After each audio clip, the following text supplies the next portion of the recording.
Ito guys ang bago kong gawa.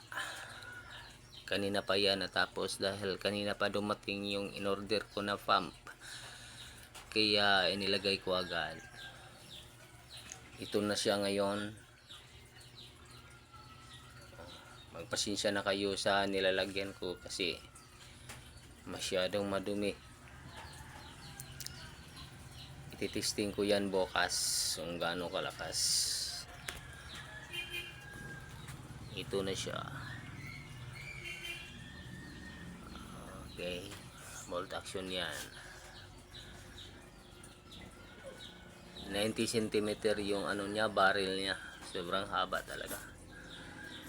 Yun ang gusto sa may-ari nito. Masyadong mahaba yung ano, barrel niya. Kaya yun ang inilagay ko.